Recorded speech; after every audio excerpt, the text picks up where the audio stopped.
अब जो next topic है हमारा वो रहेगा behaviour of metal under load and stress and strain.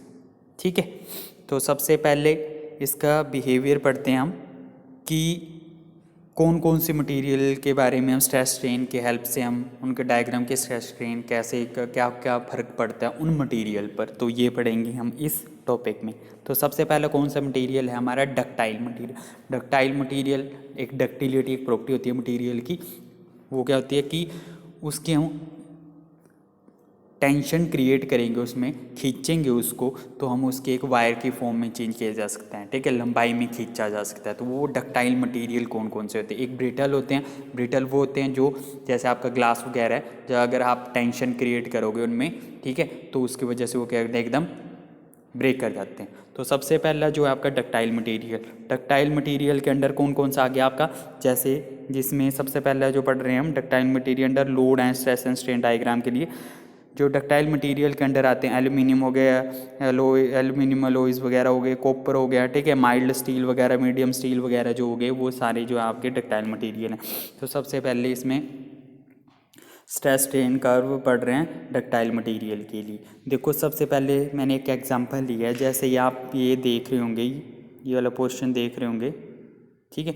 इस वाले पोर्शन में क्या है, देखो एक रोड है हमारी, एक शाफ्ट है, हमने टेंशन पीटी एक फोर्स लगाई उसमें एक पीटी क्या लगाई, एक फोर्स लगाई यहाँ की तरफ से और यहाँ की तरफ से हमने इस चीज़ को खींचना शुरू किया।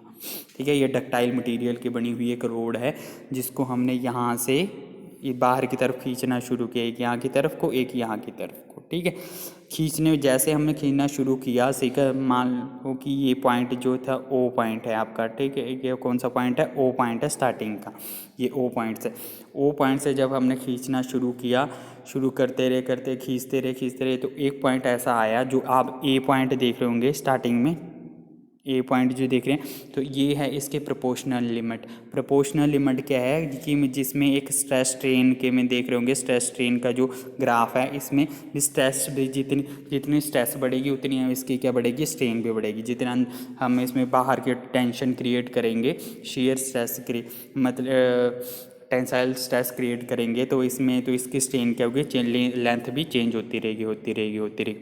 अब ए तक तो इसमें एक लॉ होता है हुक्स लॉ, वो अप्लाई होता रहेगा। ठीक है, सो जिसमें क्या होता है, हुक्स लॉ क्या होता है, stress is directly proportional to strain. ठीक है, तो ये होता है आपका हुक्स लॉ। ठीक है, फिर उसमें आगे उसके बाद हमने क्या किया, उसको और खींचा थोड़ा सा और बी पॉइंट तक पहुंच गया। हम कौन से पॉइंट पे पहुंच गए, बी पॉइंट तक पहुंच गए। ठीक है, बी पॉइंट तक हम क्या कर गए, अब पहुंच गए बी पॉइंट तक।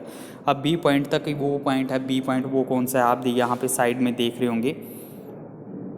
बी ए पॉइंट क्या था हमारा, प्रोपोर्शनल लिमिट, और बी पॉइंट है आपका इलास्टिक लिमिट। ठीक है, इलास्टिक लिमिट वो पॉइंट होता है कि अगर हम वहाँ से उसको खींचना बंद कर देंगे तो उसकी जो पोजीशन थी वो अपनी रिगेन कर लेगा, वही शेप। ठीक है, वो बी पॉइंट कौन सा हो गया आपका, इलास्टिक लिमिट हो गया।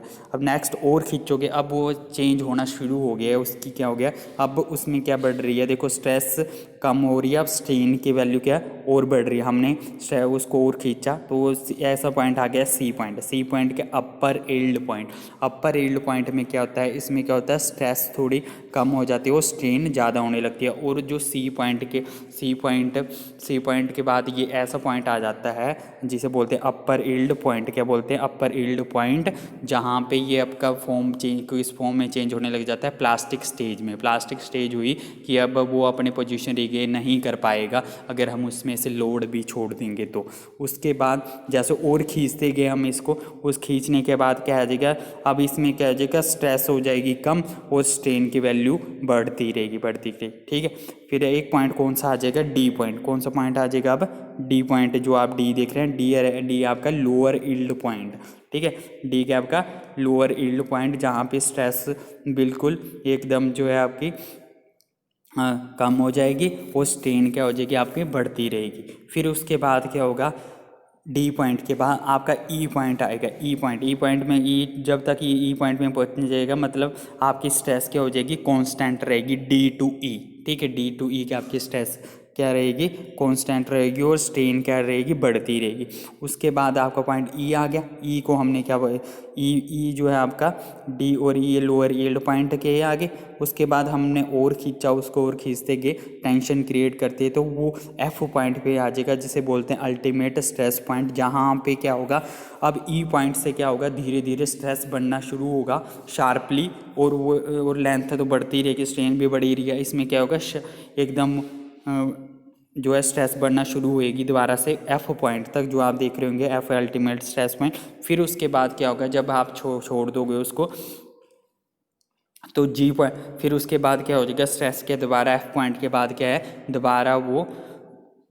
दोबारा उसकी जो है स्ट्रेस डिक्रीज होना शुरू हो जाएगी, लेंथ इंक्रीज करती रहेगी और जी पॉइंट आएगा, और जी पॉइंट पे क्या हो जाएगा, उसका क्या हो जाएगा, फ्रैक्चर हो जाएगा। तो ये है डक्टाइल मटेरियल का स्ट्रेस स्ट्रेन डायग्राम। ठीक है, नेक्स्ट है आपका behaviour of brittle material.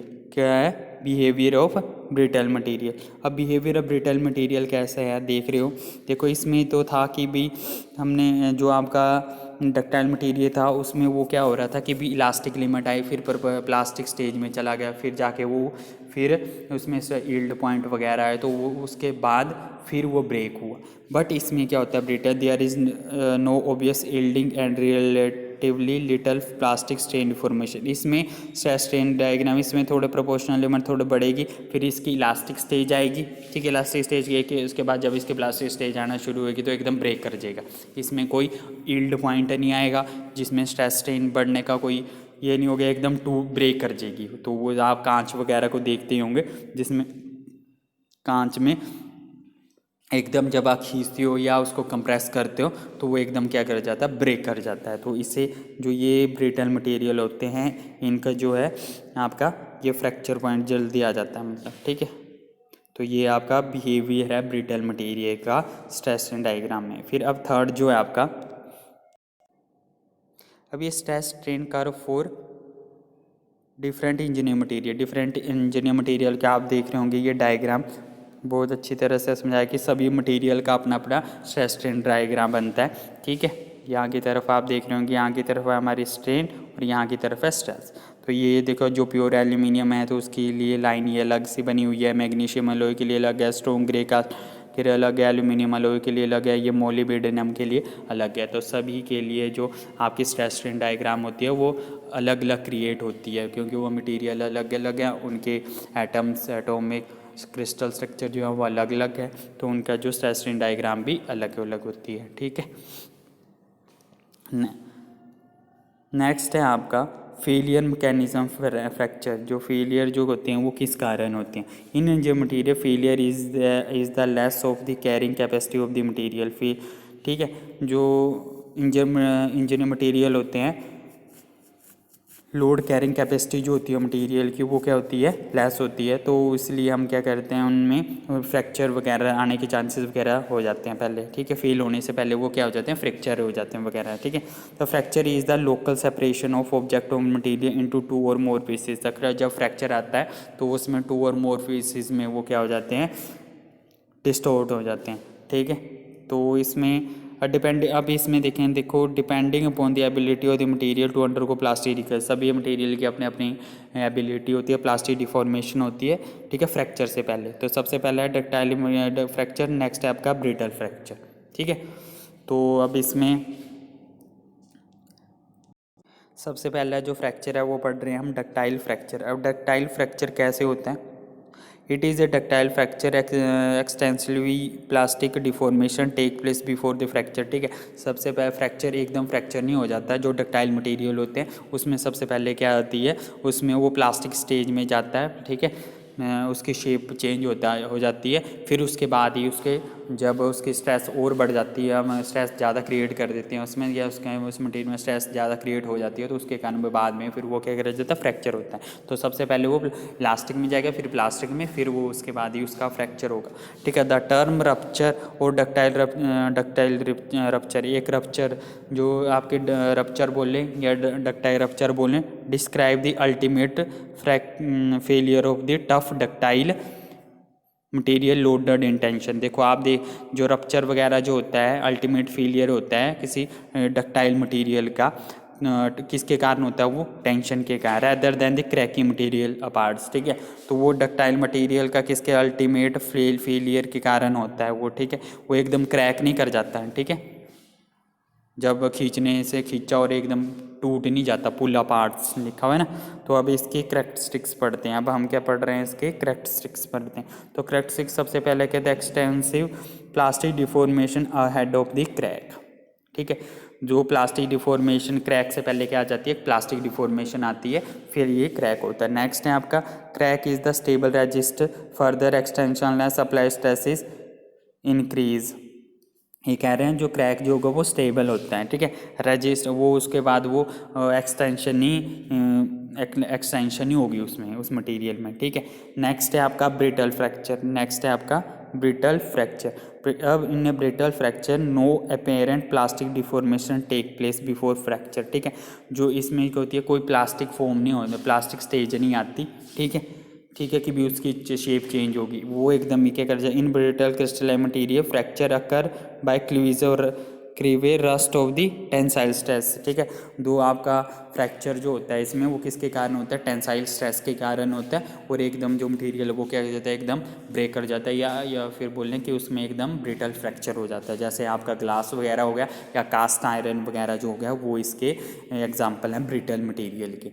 Next है आपका करैक्टरिस्टिक्स क्या हैं इसके करैक्टरिस्टिक्स क्या हैं। तो करैक्टरिस्टिक्स पर सबसे पहला करैक्टरिस्टिक्स है रिलेटिव लेटर प्लास्टिक डिफॉर्मेशन। इसमें क्या होती है, थोड़ी सी प्लास्टिक डिफॉर्मेशन जो है लिटल होती है, बहुत कम होती है, ठीक है, नाम मात्र बोल सकते हैं। जैसे crack is unstable propagate rapidly without increase in stress, ठीक है। ये जो होता है इसमें क्रैक अनस्टेबल हो, क्रैक जो होता है वो आपका कैसा होता है, अनस्टेबल होता है, ठीक है। वो रैपिडली वो क्या करता है, इंक्रीज कर जाता है बिना स्ट्रेस के ही, ठीक है। तो उसे क्या एकदम मतलब रैपिडली का मतलब हो गया एकदम इंक्रीज कर जाता है स्ट्रेस के बिना ही, ठीक है, विदाउट इंक्रीज इन स्ट्रेस। तो ये आपका ब्रिटल फ्रैक्चर है।